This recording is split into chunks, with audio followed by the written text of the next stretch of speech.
ตอนนี้เป็นการทดสอบระบางคูดีเบสมาที่สุดอยู่กับซ้าย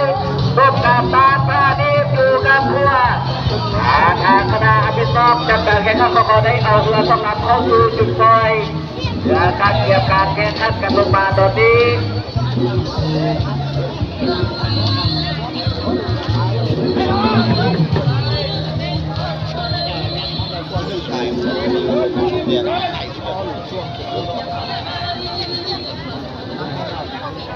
มาติดตามชมกันและบรรดาที่บรรดาน้องบรรดาสองสุ่มกองเชียร์ทั้งสองกันสองฝ่ายทั้งต้อ